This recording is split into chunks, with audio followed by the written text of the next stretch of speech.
Good evening everyone. IAS think tank channel में आपका स्वागत है। जैसा कि मैंने आपको बताया है कि हम यहाँ पे लक्ष्मीकांत की सीरीज को बढ़ा रहे थे और उसमें हम लोग लक्ष्मीकांत के सबसे लंबे चैप्टर आवर पार्लियामेंट को आगे बढ़ा रहे थे। आज ये पार्लियामेंट का तीसरा लेक्चर है, 2-3 और लेक्चर आएंगे तब जाकर पार्लियामेंट खत्म होगा, क्योंकि लंबा चैप्टर है। चैनल को जितना लाइक करें, शेयर करें, सब्सक्राइब करें उतना अच्छा होगा। बिना किसी मोनेटाइजेशन के मैं 1 साल के अंदर कंप्लीट यूपीएससी की सिलेबस इस पर डालूंगा। वन मैन आर्मी हूँ, अकेले पढ़ाऊंगा। मैं कौन हूँ, मेरी क्या डिस्क्रिप्शन है, बिल्कुल आपको चैनल के थिंक टैंक चैनल के ऊपर ही मिल जाएगा। ठीक है, तो विदाउट वेस्टिंग टाइम हम आगे बढ़ते हैं।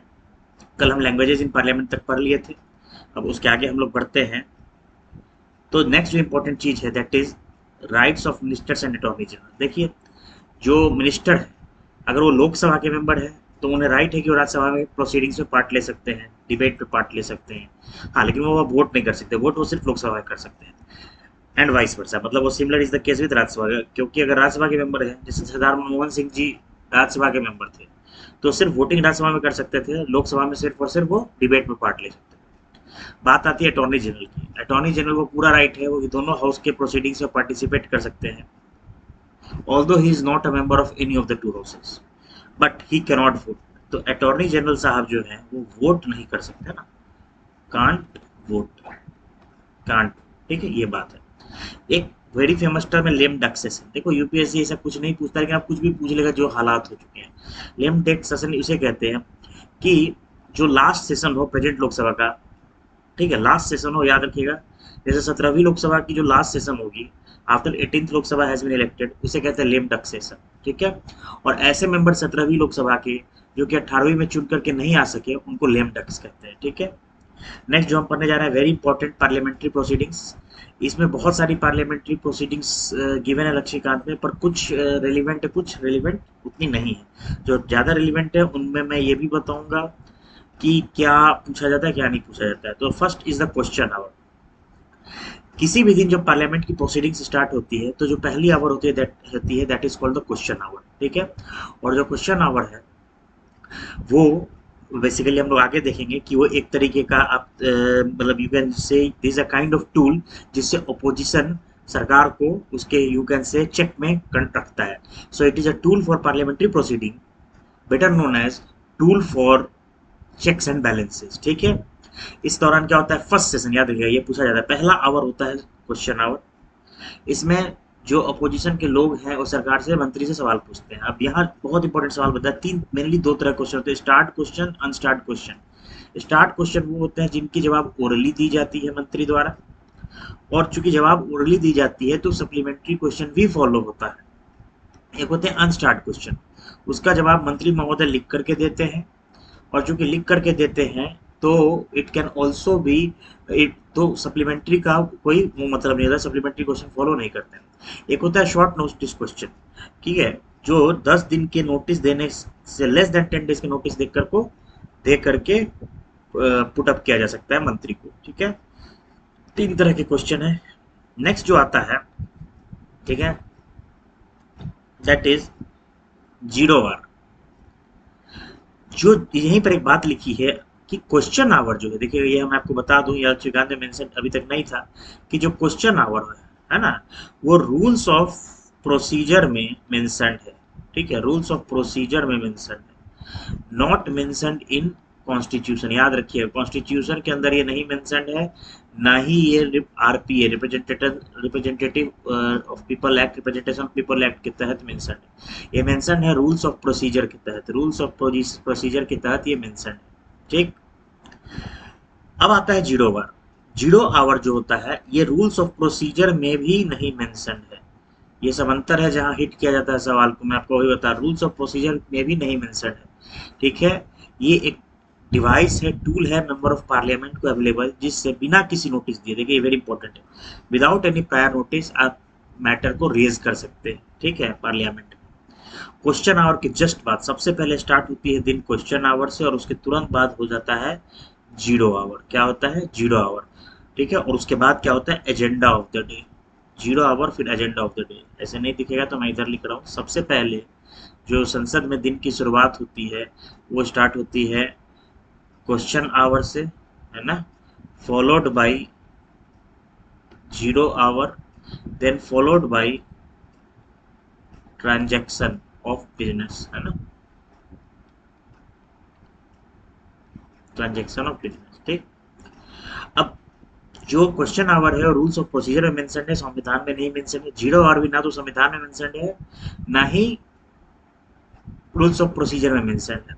ठीक है, ये इंडियन इनोवेशन है, याद रखिएगा, और 1962 से चला जा रहा है, इंडियन इनोवेशन है। ठीक है, नेक्स्ट, तो ऐसे भी सवाल आ सकता है कि क्वेश्चन आवर और ट्रांजैक्शन ऑफ बिजनेस के बीच का जो आवर है दैट इज कॉल्ड 0 आवर, और this is a purely Indian innovation, important है जानने का।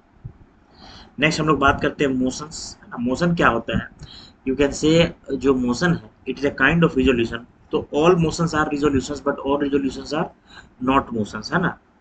तो किसी पब्लिक मैटर को उठाना है, जनरल मैटर, पब्लिक के मैटर को उठाना है, इंपॉर्टेंट मैटर को, है ना, तो उसको मोशन के थ्रू उठाया जाता है।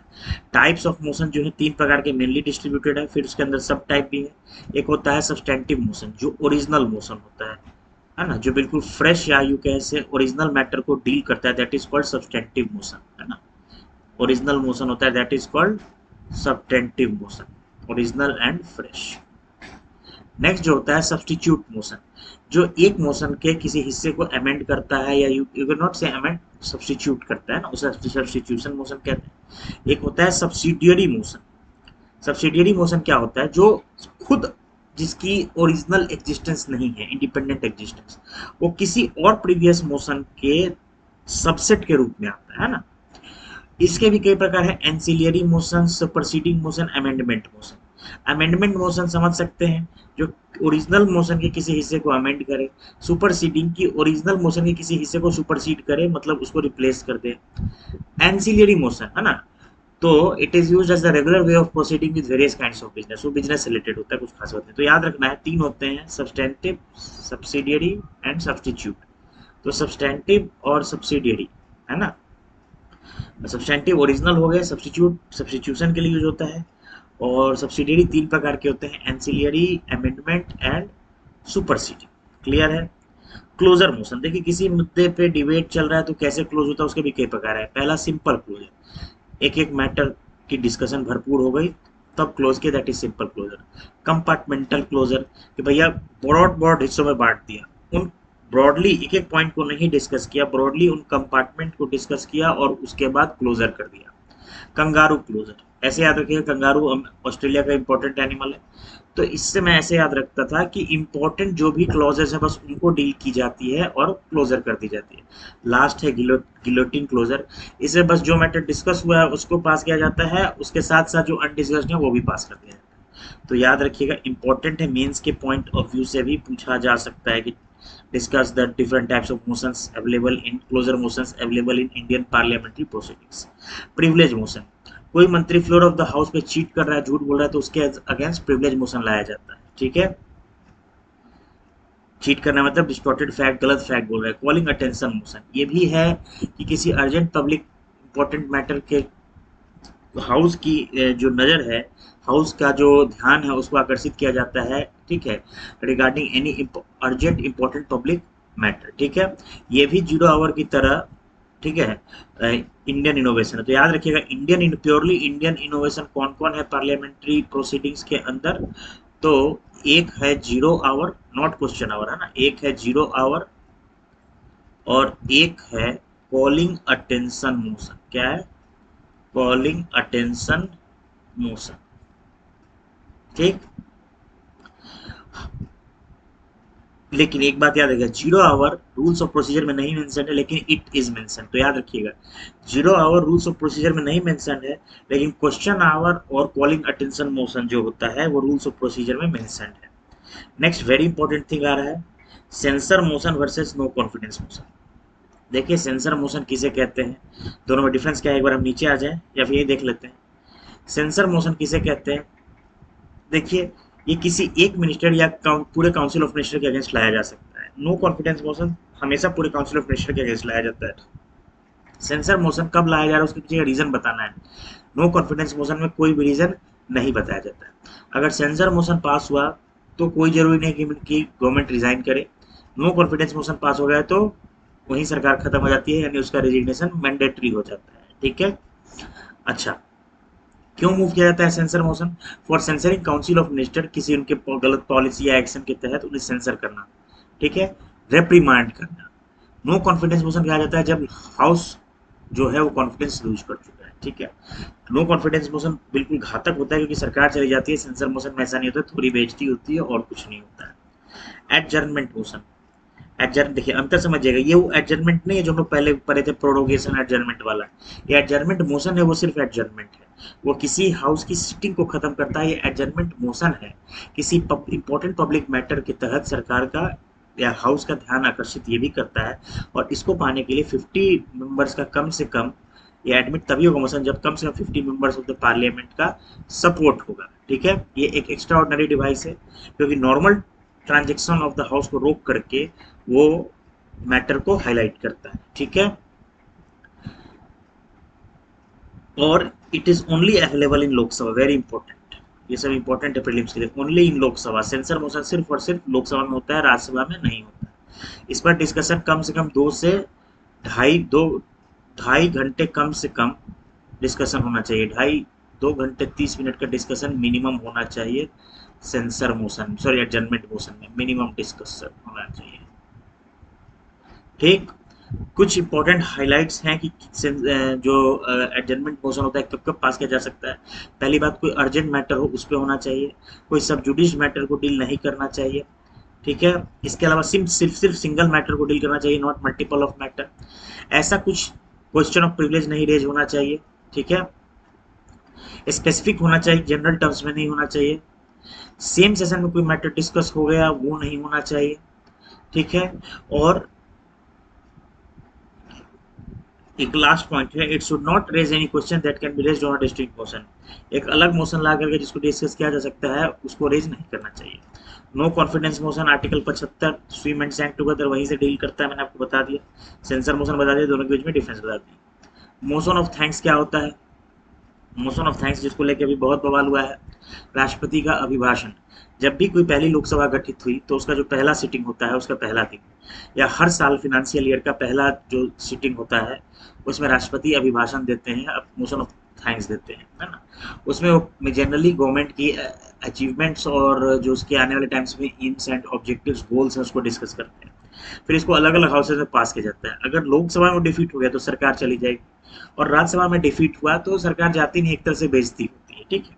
अभी आप देखेंगे बहुत बवाल हुआ था मोशन ऑफ थैंक्स में, राष्ट्रपति के अभिभाषण में, जिसमें द्रौपदी मुर्मू मैडम ने इमरजेंसी की बात कर दी थी, है ना, और नीट की चर्चा की। तो अपोजिशन का डिमांड था कि आप अपनी सरकार की विफलताओं को तो छिपा रहे हो और पुराने में हुए बातों को गड़े मुर्दे को उठा रहे हो, ना कि पॉलिसी पे बात कर रहे हो।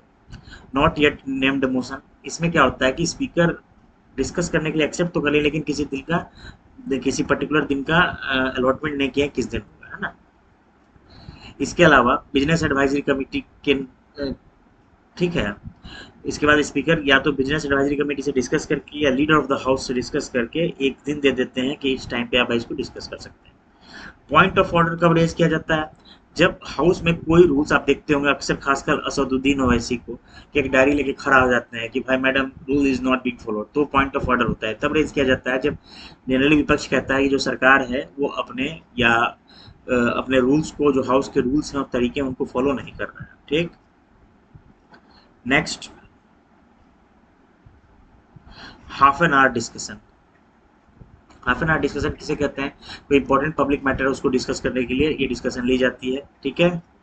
और at least half an hour discussion के लिए जो स्पीकर है at least 3 days in a week allot कर सकते हैं ऐसे डिस्कशन के लिए। कोई फॉर्मल वोटिंग नहीं होती है। शॉर्ट ड्यूरेशन मोशन, इसको 2 आवर डिस्कशन भी कहते हैं, है ना, क्योंकि 2 घंटे से ज़्यादा इस पर डिस्कशन नहीं होती है। फिर वही बात है, अर्जेंट मैटर को हाईलाइट की जाती है। 2 डेज इसके लिए भी, ठीक है, याद रखिएगा। हाफ एन आवर के लिए 3 डेज, हालांकि पूछते नहीं कभी पूछ सकते हैं। और इसके लिए 2 डेज कम से कम अलॉट हो जाता है वीक में डिस्कशन के लिए। कोई फॉर्मल वोटिंग नहीं होती है। स्पेशल मेंशन, ठीक है, एक मैटर जो कि पॉइंट ऑफ ऑर्डर नहीं है, ठीक है, और क्वेश्चन आवर या किसी और मैटर के तहत नहीं रेज किया जा सकता है, वो स्पेशल मेंशन के तहत किया जा सकता है। स्पेशल मेंशन सिर्फ और सिर्फ राज्यसभा में, याद रखिएगा। एक और मोशन कौन था सिर्फ और सिर्फ लोकसभा में? ठीक है, अगर आपको याद हो तो एक मोशन सिर्फ और सिर्फ लोकसभा में था, कौन सा था? 1 मिनट, कौन सा मोशन था लोकसभा में? अगर आप देखें तो ये एडजर्नमेंट मोशन था जो सिर्फ और सिर्फ लोकसभा में था, ठीक है, ओनली इन लोकसभा एडजर्नमेंट। जो सेंस एडजर्नमेंट मोशन था वो सिर्फ और सिर्फ लोकसभा में होता है, और जो स्पेशल मेंशन होता है वो सिर्फ राज्यसभा में होता है। तो सर राज्यसभा को अपर हैंड नहीं, इसका एनालॉगस या इसका इक्विवेलेंट रूल 377 है लोकसभा में, रूल 377 है, ठीक है।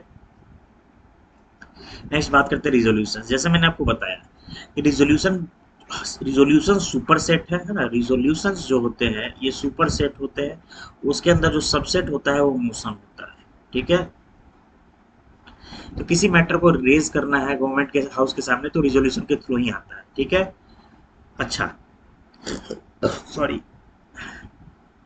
जो रिजोल्यूशन है जो मेंबर इंट्रोड्यूस कर रहा है, मूव कर रहा है, वो विड्रॉ तभी कर सकता है by leave of the house a member, याद दीजिए very important point, a member who has moved a resolution और amended moved an amendment to a resolution cannot withdraw the same except by the leave of the house। अगर उन्हें withdraw करना है तो he would have to take the leave of the house, ठीक। अब resolution भी दो तीन तरह के होते हैं। प्राइवेट मेंबर रिजोल्यूशन जो कि अदर देन मिनिस्टर द्वारा रेज किया जाता है, ये सिर्फ फ्राइडे को डिस्कस होता है, ठीक है, और आफ्टरनून सिटिंग में डिस्कस होता है। Government resolution Monday to Thursday discuss होता है, मिनिस्टर द्वारा मूव किया जाता है। स्टैट्यूटरी रेजोल्यूशन ना तो प्राइवेट मेंबर ना तो मिनिस्टर के द्वारा रेज किया जाता है, ठीक है। It is tabled as per the provisions of constitution और थ्रू एन एक्ट, इसलिए इसका नाम है स्टैट्यूटरी। तो याद रखिएगा प्राइवेट मेंबर रिजोल्यूशन, जो प्राइवेट मेंबर कौन होता है भाई, जो कि अदर देन मिनिस्टर होता है। गवर्नमेंट रिजोल्यूशन जो मिनिस्टर करता है। प्राइवेट मेंबर रिजोल्यूशन सिर्फ फ्राइडे को आफ्टरनून में डील की जाती है। Government resolution Monday to Thursday deal की जाती है। एक होता है स्टैट्यूटरी रिजोल्यूशन, जिसे ना तो कोई प्राइवेट मेंबर रेज करता है ना ही कोई मिनिस्टर रेज करता है, ये सिर्फ रेज किया जाता है, ठीक है, क्योंकि it is as per the provisions of constitution और एक्ट ऑफ पार्लियामेंट। नेक्स्ट आपको मैंने बताया था कि रिजोल्यूशंस होते हैं सारे सब्सटेंटिव मोशंस होते हैं, ठीक है। हर resolution, every resolution type of motion, ठीक है, लेकिन all motions need not be substantive. Further, all motions are not necessarily put to vote of the house where all resolutions are put to be voted upon। याद रखिएगा motion versus resolution, resolution हमेशा substantive होता है यानी fresh होता है। जो motion होता है ना, वो थोड़ा सा यहाँ पे मैंने जो एक चीज बताई उसको ध्यान दीजिएगा। रिजोल्यूशन और मोशन को मैंने यूं कहा कि रिजोल्यूशन हमेशा सब्सटेंटिव होता है, मोशन कैन बी एनीथिंग। तो आप एक तरह से एग्जैक्टली से सबसेट नहीं कह सकते हो, थोड़ा सा इंटरप्रिटेशन आप गलत, हालांकि मैं जिस सेंस में कहा हूँ आप उसको गलत समझ सकते हो, इसलिए मैं इसे बता रहा हूँ कि जो एग्जैक्ट डिफरेंस है वो ये है कि जो मोशन है ना वो सब्सटेंसिव भी हो सब्सटेंटिव भी हो सकता है, it can be substantive as well as substitute, है ना, ठीक है, सब्सिडियरी, ये ओनली सब्सटेंटिव होते हैं रिजोल्यूशन। इन पे वोट मैंडेटरी होता है, इन पे not all are put to vote, not all are put to vote, ठीक है, ये सब बात है। यूथ पार्लियामेंट कुछ नहीं, fourth all India whip conference के बाद एक यूथ पार्लियामेंट बनाया जाता है, आप उसको यूट्यूब पे देख भी सकते हो रिकॉर्डिंग्स वगैरह। इसका मेन मकसद है कि भाई युवाओं को राजनीति की तरफ खींचा जाए। जैसे इंडिया में एक आप कह सकते हो ब्लॉट कहा जाता है राजनीति को, कि politics is a third class game being played by fourth class people. तो इससे अलग करने के लिए भाई युवाओं को भी खींचा जाए, प्रतिभाशाली युवाओं को नो डाउट अब खींचे जाने लगे हैं, ठीक है। मेनली इसको कौन देखता है, ministry of parliamentary affairs deal करता है। अब लेजिस्लेटिव प्रोसीजर की बात कर ले। बिल दो तरह के होते हैं, public bill and private bill. दोनों के जो डिफरेंस समझिए क्या होता है। पब्लिक बिल सिर्फ मिनिस्टर इंट्रोड्यूस करते हैं, private bill any other than minister introduce कर सकता है, चाहे सरकार का आदमी चाहे विपक्ष का आदमी। It reflects policies of government, वो किसी इंडिविजुअल का या फिर अपोजिशन के ऑन द होल रिफ्लेक्ट करता है। इसकी नो डाउट सरकार मेजोरिटी में है तो इसके अप्रूवल का ज़्यादा चांस है, इसके अप्रूवल के चांस कम होते हैं पार्लियामेंट द्वारा। ये हाउस में अगर रिजेक्ट हो गया तो डिफीट ऑफ द गवर्नमेंट होगा, इसमें कुछ भी नहीं होना है ऐसा, ठीक है। इसको रिक्वायर कम से कम 7 दिन की नोटिस होती है, इसमें 1 मंथ की नोटिस रिक्वायर्ड होती है, ठीक है। और ये लॉ डिपार्टमेंट ये के कंसल्टेशन से ड्राफ्ट होता है, ये अकेले ड्राफ्ट, ये जो इंडिविजुअल कर रहा है जनरली शशि थरूर ने काफ़ी बिल इंट्रोड्यूस किया है, प्राइवेट मेंबर बिल, तो शशि थरूर साहब क्या करते हैं, उससे लिंक इसकी इनकी सोल रिस्पॉन्सिबिलिटी होती होगी उसको ड्राफ्ट करने की। ठीक, अच्छा अब आगे बढ़ते हैं। क्या है भाई, 4 कैटेगरी आपको बताया, 4 तरह के बिल होते हैं, ordinary bill, money bill, financial bill type 1, financial bill type 2। ठीक है, अच्छा ऑर्डिनरी बिल और इसके अलावा फाइनेंशियल बिल के 2 तरह, एक होता है कॉन्स्टिट्यूशनल अमेंडमेंट बिल। तो 4 तरह के बिल है, money bill, ordinary bill, financial bill, और उसके भी 2 सब टाइप हैं, and constitutional amendment bill. Next अगर मैं बात करूं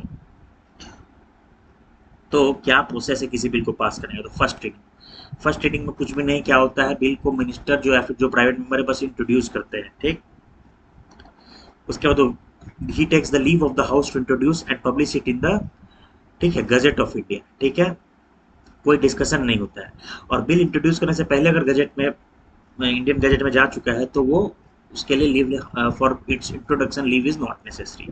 ठीक है, इसके बाद तो फर्स्ट रीडिंग में क्या होता है, introduction of the bill and it's publication in the gazette. Second जो रीडिंग होती है ना, उसमें मेनली डिस्कशन होता है, उसके भी कई पार्ट है, डिस्कशन होगा, ठीक है, जनरल डिस्कशन, फिर कमेटी को रिकमेंडेशन होगा, फिर कंसिडरेशन स्टेज।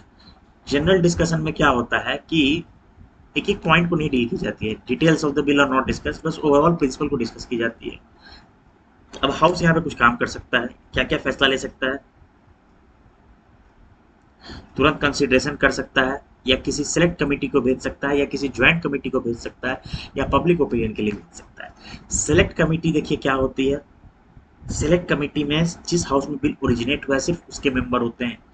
ज्वाइंट कमेटी में क्या होता है, दोनों ही हाउस के मेंबर होते हैं, जिसमें इंट्रोड्यूस हुआ है उसमें भी और दूसरे हाउस के भी। ठीक है, नेक्स्ट कमेटी स्टेज, कमेटी उसको रिव्यू करती है और अपने रिकमेंडेशन को पास करती है, जो कि मैंडेटरी नहीं होता, it may be accepted, it may not be accepted. ठीक है, हाँ लेकिन एक बात का ध्यान रखें कि उसको अमेंड करके भेजती है, अमेंड भी कर सकती है, क्लॉज बाय क्लॉज पढ़ने के बाद अमेंड करती है, फिर उसको अमेंड भी कर सकती है, लेकिन उसके अंडरलाइन प्रिंसिपल्स को नहीं चेंज कर सकती है। ठीक है, जैसे मान लीजिए कि कोई बिल पास हुआ कि भाई हाँ हम होमोसेक्सुअलिटी को, होमोसेक्सुअल कपल को भी बच्चा अडॉप्ट करने देंगे, तो मान लीजिए उसके मेन तो एम है वो नहीं बदल सकता है, हाँ उसके कुछ क्लॉजेस को वो चेंज कर सकता है। नेक्स्ट आता है कंसिडरेशन स्टेट। कंसिडरेशन स्टेट जो होता है, इसमें एक बार सेलेक्ट कमेटी या ज्वाइंट कमेटी से बिल आ गया तो क्लोज बाय क्लोज डिस्कशन होता है हाउस के अंदर, और आफ्टर दैट उस एक एक जो वो हैं, वो जो क्लॉजेस हैं वो वोट किया जाता है सेपरेटली। ठीक है, कोई अमेंडमेंट है, कोई मेंबर मूव करता है और उसे एक्सेप्ट कर लिया गया तो that becomes part of the bill. Next comes the third reading. यहाँ पे क्या होता है, ओवरऑल एक्सेप्ट या रिजेक्शन ऑफ द बिल होता है। ठीक है, इसके बाद सेम बिल को दूसरे हाउस में ट्रांसमिट कर दिया जाता है प्रिजाइडिंग ऑफिसर के द्वारा, वहाँ सेम प्रोसीजर फॉलो होता है। सेकेंड हाउस के पास देखिए क्या होता है, वो भी ऑल 3 स्टेजेस को फॉलो करता है। ठीक है, अब उसके पास क्या है कि या तो एसेंट दे दे वो बिल को पास कर दे जैसा फर्स्ट हाउस ने पेश किया है, ये सब ऑर्डिनरी बिल की चर्चा हो रही है, बाकी बिल्स के अलग डिस्कशन है। या वो क्या कर दे, उससे रिजेक्ट कर दे उस बिल को, या वो वापस भेज दे फर्स्ट हाउस को फॉर द रिकंसिडरेशन, या वो सीधे लेके उसे दबा जाए, ठीक है, पेंडिंग कर दे। सिर्फ पास कर जाए तब तो बिल चला जाएगा प्रेसिडेंट के पास एसेंट के लिए। अगर वो रिजेक्ट कर दिया, विथ होल्ड कर दिया, या फिर आपको वो रिजेक्ट कर दिया, या आप एक तरह से कह सकते हो कि पेंडिंग रख दिया, या रिकंसिडरेशन के लिए भेज दिया। अब रिकंसिडरेशन के लिए भेज दिया तो अगर उसके द्वारा प्रपोज्ड अमेंडमेंट्स जो या कुछ अमेंडमेंट दे दिया, फर्स्ट हाउस अगर एक्सेप्ट कर लेता है तो एक्सेप्ट कर लिया तो दोनों इस फॉर्म में पास हो जाएगा। एक्सेप्ट नहीं कर लिया या रिजेक्शन हो गया सेकंड हाउस से, ये सारी चीज़ तो डेडलॉक की सिचुएशन आ जाती है। एक बार डेडलॉक की सिचुएशन आ गई, ठीक है, तो जब डेडलॉक की सिचुएशन आ गई तो प्रेसिडेंट जो होते हैं वो ज्वाइंट सिटिंग को समन करते हैं for passing of the ordinary bill. ठीक है, and that joint sitting is basically presided by the speaker of the Lok Sabha. और जो कोरम कितनी होती है ज्वाइंट सिटिंग की, 1/10 of the total members of both the houses present, of both the houses, sorry not present, मानो दोनों house को मिला के 200 लोग हैं तो 1/10 20 कोरम हो जाएगा। इसके अलावा अगर वो पास हो गया majority of the both the members of both the houses, तो वो चला जाएगा प्रेसिडेंट के पास एसेंट के लिए। ठीक है, प्रेसिडेंट के पास जब एक बार बिल जाता है तो क्या कहानी होती है, फिर वही बात, या तो एसेंट वो दे देते हैं, या वो एसेंट देने से विथहोल्ड कर देते हैं, या वो उसे चुपचाप लेकर के हाउस को रिकंसिडरेशन के लिए भेज देते हैं। अब समझिए, अगर प्रेसिडेंट एसेंट दे दिया तो वो एक्ट बन गया, अगर प्रेसिडेंट ने उसे रिकंसिडरेशन के लिए भेज दिया, इंपॉर्टेंट है बात, और हाउस वापस से उसी फॉर्म में पास कर दिया, तो प्रेसिडेंट को ऑब्लिगेटरी है एसेंट देना। ठीक है, ठीक है, ये चीज हो गया। और एक बार वो अपहोल्ड कर दिए, है ना, तो बिल वहीं एंड हो जाता है। If he withholds his assent, not uphold, withholds his assent, तो वहीं बिल समाप्त हो जाता है। तो साइन कर दिया तो एक्ट बन गया, रिजेक्ट कर दिया तो रिजेक्ट ही हो गया, खत्म हो गया बिल। और अगर वो रिकंसिडरेशन के लिए भेज दिए और फिर अमेंडमेंट के साथ उसे बिना एक्सेप्ट किए भेज दिया गया, उसी फॉर्म में भी, जैसे भी फॉर्म में भेज दिया गया, तो प्रेसिडेंट को साइन करना ऑब्लिगेटरी हो जाता है। अब नेक्स्ट बात है मनी बिल। देखिए, मनी बिल से एक्सक्लूसिवली जो पार्ट आर्टिकल है वो आर्टिकल 110 डील करता है। ठीक है, कौन कौन मैटर है उससे रिलेटेड, ये एक लुक देख लेते हैं। इम्पोजिशन, एबोलिशन और regulation of any tax, borrowing money from union government, regulation of borrowing of money by union government, consolidated fund of India, contingency fund of India से मनी का withdrawal, appropriation of money from consolidated fund of India. ठीक है, declaration of any charge expenditure on consolidated fund of India या उसके amount को बढ़ाना, receipt of money on consolidated fund of India या public account of India. ठीक है, और इससे रिलेटेड कोई और मैटर।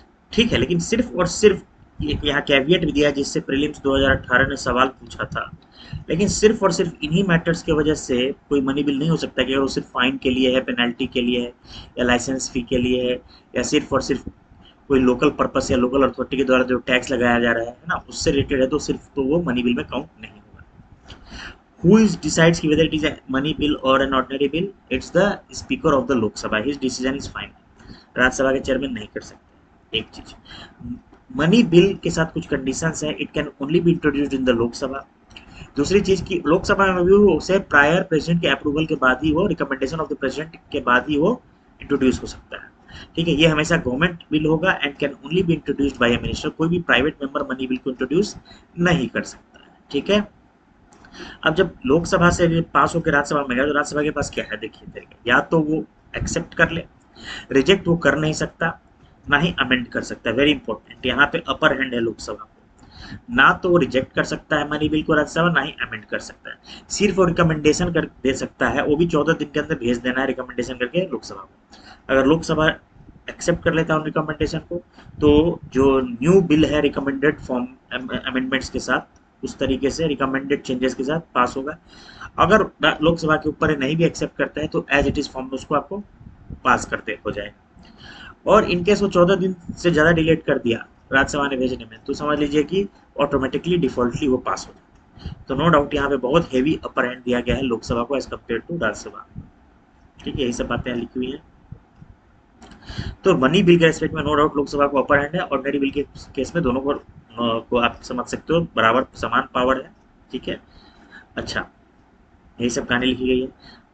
फिर उसके बाद जब राज्यसभा के बाद मनी बिल पहुंचा प्रेसिडेंट के पास, तो फिर प्रेसिडेंट के पास भी क्या है भाई, प्रेसिडेंट को एसेंट देना ही देना है। ठीक है, वो रिटर्न नहीं कर सकते हैं उस बिल को।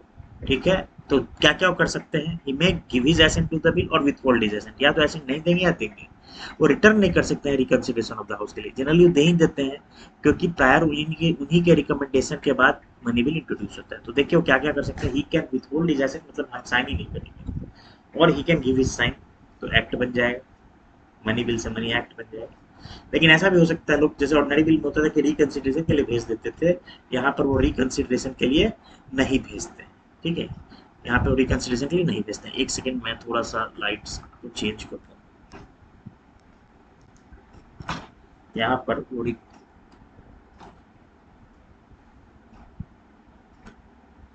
रिकंसिडरेशन के लिए नहीं भेजते हैं। ठीक है, क्लियर है। नेक्स्ट हम बात करने जा रहे हैं फाइनेंशियल बिल्स।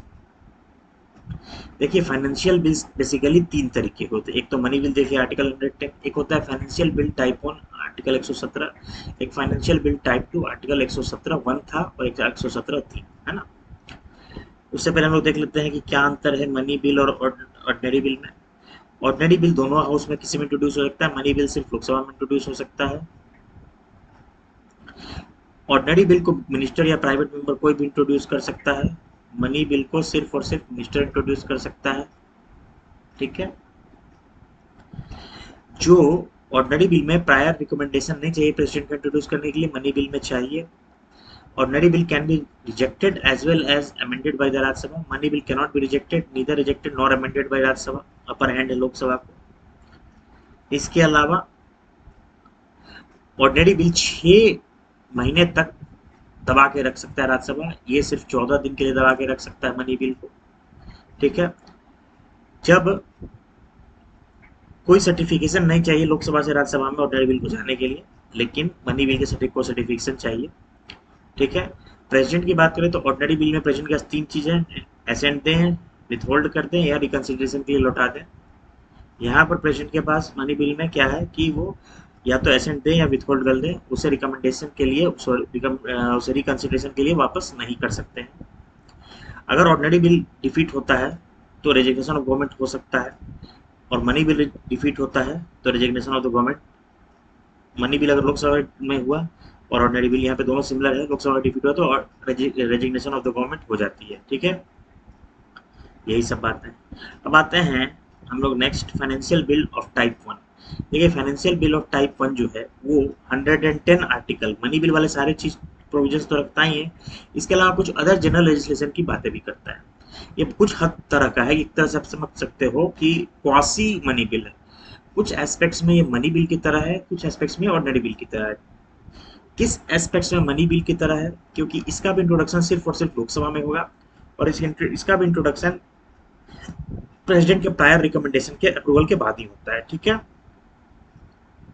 इसके अलावा तमाम एस्पेक्ट में जो फाइनेंशियल बिल टाइप 1 है वो ऑर्डिनरी बिल की तरह ही होता है, ठीक है। क्या इसे रिजेक्ट करता है राज्यसभा, अमेंड कर सकता है राज्यसभा? बिल्कुल इसे ऑर्डिनरी बिल की तरह रिजेक्ट और अमेंड कर सकता है, लेकिन except that, is important point है, मैं हाईलाइट कर रहा हूँ, except that an amendment other than for reduction of a tax cannot be moved in either house without the recommendation of the president, ठीक है। मतलब इसे राज्यसभा अमेंड कर सकता है, लेकिन अगर रिडक्शन ऑफ टैक्स या एबॉलिशन ऑफ टैक्स की बात है तो without prior recommendation of the president के नहीं हो सकता है। इसके अलावा क्या यहाँ ज्वाइंट सीटिंग बुलाई जा सकती है? बिल्कुल बुलाई जा सकती है, टू रिजॉल्व द डेडलॉक, जो कि मनी बिल में नहीं था। अच्छा याद रखिएगा, मनी बिल में कोई ज्वाइंट सीटिंग, ये भी एक डिफरेंस था, मनी बिल में कोई ज्वाइंट सीटिंग का प्रावधान नहीं है, लेकिन ऑर्डिनरी बिल के अंदर ज्वाइंट सीटिंग का प्रावधान है, ठीक है। नेक्स्ट आता है फाइनेंशियल बिल टाइप 2। देखिए कि कौन सा आर्टिकल इसे डील करता है? आर्टिकल 117(3) इसे डील करता है। अब ये क्या कंटेन करता है? It basically deals with the expenditure from consolidated fund of India, ठीक है। लेकिन आर्टिकल 110 के बातों को नहीं डील करता, ये याद रखने का है डिफरेंस। फाइनेंशियल बिल टाइप 1 जो है वो आर्टिकल 110 के बातों को भी डील करता है, इसके अलावा और भी कुछ चीजें उससे लेजिस्लेचर पर्पज से रिलेटेड है उसमें। टाइप 3 की जो है, इसमें 110 वाले से रिलेटेड, मनी बिल वाले आर्टिकल से रिलेटेड कुछ भी नहीं होता है। इट जनरली डील्स विद जो कंसोलिडेटेड फंड ऑफ इंडिया से जो एक्सपेंडिचर है उससे ये डील करता है, ठीक है। ये हर तरीके से ऑर्डिनरी बिल है, ठीक है। एक ही इसमें स्पेशल फीचर है, ठीक है, कि एक चीज में इंपॉर्टेंट चीज मैं देखा कि एक ही स्पेशल चीज जो मैं आपको यहाँ दिखा दूं, तो only special feature of this bill is that it cannot be passed by either house of parliament unless president has recommended to that house the consideration of the bill। मतलब ये बेसिकली ऑर्डिनरी बिल की तरह ही होता है, लेकिन दोनों ही house तभी पास कर सकता है जब प्रेसिडेंट का इसको रिकमेंडेशन हो। तो क्या इसमें हुआ? It can be introduced in any house of the parliament, ठीक है, एंड रिकमेंडेशन जरूरी नहीं है प्रेसिडेंट के अप्रूवल के लिए फॉर इट्स इंट्रोडक्शन। हाँ, पैसेज के लिए प्रेसिडेंट का जो रिकमेंडेशन है वो जरूरी है, ठीक है। यही चीज है। Joint sitting of the houses की बात कर ले, मैंने आपको बताया कि ज्वाइंट सीटिंग जो है वो किस किस में अवेलेबल है। चल गया पॉइंट। ज्वाइंट सीटिंग जो है ये ऑर्डिनरी बिल में अवेलेबल है, मनी बिल के अंदर अवेलेबल नहीं है, फाइनेंशियल बिल टाइप 1 के अंदर अवेलेबल है, फाइनेंशियल बिल टाइप 2 के अंदर अवेलेबल है, यानी सिर्फ ऑर्डिनरी बिल जो है मनी बिल के तहत नहीं अवेलेबल, और आगे चल के हम देखेंगे कॉन्स्टिट्यूशनल अमेंडमेंट बिल में भी अवेलेबल नहीं है, बाकी सब में अवेलेबल है। हमने बता दिया था ज्वाइंट सीटिंग को समन कौन कहते हैं डेडलॉक तोड़ने के लिए? प्रेसिडेंट। इसके अलावा कौन उसमें डिसाइड करते हैं? स्पीकर ऑफ द लोकसभा, उनके एब्सेंस में डिप्टी स्पीकर ऑफ लोकसभा, उनके एब्सेंस में एनी अदर पर्सन, ठीक है। लेकिन चेयरमैन ऑफ जो membership, any other person determined by the presidents of the joint sitting, determined by the members of the joint sitting. और but anyhow जो important चीज ध्यान देने का, चेयरमैन ऑफ राज्यसभा नहीं प्रिसाइड करते, बिकॉज चेयरमैन ऑफ राज्यसभा मैंने कल ही बताया था वीपी को कहते हैं vice president, is the chairman of ex officio chairman of the Rajya Sabha. और वाइस प्रेसिडेंट जो होते हैं वो मेंबर नहीं होते किसी भी हाउस के, so he can not proceed. Quorum क्या होता है ज्वाइंट सीटिंग का? मैंने आपको बताया था 1/10 इंक्लूडिंग द प्रिसाइडिंग ऑफिसर, ठीक है। और majority of the members present से पास हो गया टोटल बोथ द हाउसेस, और उससे वोटिंग से पास हो गया तो वो चीज़ पास हो जाता है, ठीक है। कुछ इंपॉर्टेंट चीज़ है कि ज्वाइंट सीटिंग में न्यू अमेंडमेंट्स नहीं लाए जा सकते हैं, ठीक है। कौन कौन न्यू अमेंडमेंट्स नहीं लाए जा सकते हैं? एक्सेप्ट, याद रखिएगा, ज्वाइंट सीटिंग के थ्रू न्यू अमेंडमेंट्स नहीं लाए जा सकते हैं एक्सेप्ट उन मैटर्स पे जिसकी वजह से डेडलॉक था, ठीक है, या जिसकी वजह से डिसएग्रीमेंट था। ज्वाइंट सीटिंग कभी हुआ है? बिल्कुल हुआ है। किस कब हुआ है? पोटा एक्ट था 2002, prevention of terrorist activities act. इसके अलावा डाउरी प्रोविजन बिल इसके समय भी आया था। तो यहाँ तक हम लोगों ने देख लिया। बजट इन पार्लियामेंट हम लोग नेक्स्ट क्लास में देखेंगे, है ना। Budget in parliament next class से देखेंगे। तो इसी के साथ मैं चैप्टर समाप्त करता हूँ। देखिए बहुत लंबा चैप्टर है, अभी 2-3 पार्ट्स और आएंगे, फिर एक मेंस का लेक्चर आएगा, तो मान लीजिए 3 से 4 लेक्चर और आएगा पार्लियामेंट से रिलेटेड। और उसके बाद चीज़ें बहुत जल्दी से लक्ष्मीकांत निकलेगा। एंड पोस्ट लक्ष्मीकांत मेरे दिमाग में इंडियन इकॉनमी शुरू करना, है ना। इंडियन साइड हिस्ट्री ऑप्शन तो चल ही रहा है, वो अपना चलते रहेगा। इंडियन इकॉनमी शुरू करने की मेरी इच्छा है। और उसके बाद फिर मैं सोचता हूँ कि इंडियन इकॉनमी के बाद फिर ज्योग्राफी, पहले मैं प्री के सब्जेक्ट को निपटाने की कोशिश कर रहा हूँ, तो फिर हिस्ट्री एंड सो ऑन, ठीक है। तो गुड नाइट, सबका खैर, शुभ रात्रि। चैनल को लाइक करें, सब्सक्राइब करें, शेयर करें। Bye bye.